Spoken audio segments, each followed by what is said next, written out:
Hello guys, welcome to my YouTube channel. আজকে স্ত্রী two মুভির সম্পূর্ণ কাহিনী তুলে ধরা হলো। স্ত্রীর প্রথম পর্বে স্ত্রী পুরুষদের অপহরণ করেছিল, কিন্তু এবার গল্পের একটি নতুন ভয়ঙ্কর দানব মুন্ডহীন প্রবেশ করেছে। মুন্ডহীন মহিলাদের আক্রমণ করে এবং তাদের অপহরণ করে। গল্পের শুরু সেই চান্দেরি গ্রাম থেকে, যেখানে গতকাল পর্যন্ত মানুষ নারীদের দ্বারা আতঙ্কিত ছিল, কিন্তু এখন দেখা যাচ্ছে দেয়ালে লেখা আছে, হে নারী রক্ষা করো।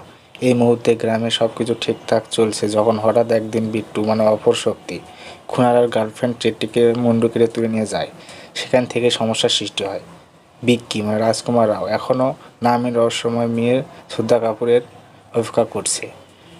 এদিকে রহস্যময় কন্যা শ্রদ্ধা ও চান্দেরিতে ফিরে এসেছে, কিন্তু যখন মুন্ডু কাটা ও রুদ্রের নর্তকী বান্ধবী শামা তামান্না ভাটিয়াকে অপহরণ করে এবং বিট্টু সহ গ্রামের অনেক পুরুষকে আটকে নিয়ে নারীর স্বাধীনতার বিধিনিষেধ আরোপ করে, তখন রুদ্র, শ্রদ্ধা, বিকি এবং জানা মুন্ডহীনদের হত্যা করার জন্য নিজেদের প্রস্তুত করে।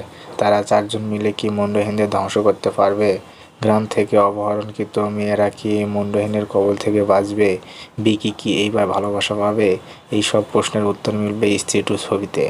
পরিচালক অমর কৌশিক গল্পের প্রথম অংশে অনেকখানি মজার মুহূর্ত তুলে ধরেছেন। ভয়ঙ্কর রাক্ষসের প্রবেশ থেকে শুরু করে সমস্ত চরিত্রের ভয় এবং সেই ভয় থেকে তৈরি হওয়া কমেডি, যা বিনোদনের শক্তিশালী ডোজ বলা চলে।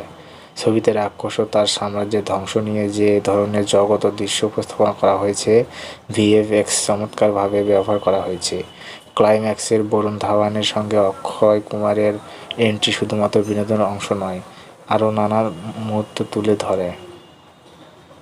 এই সিকুয়েলে পরিচালক অমর কৌশিক বিনোদনমূলকভাবে নারী স্বাধীনতা নিয়ে কথা বলেছেন।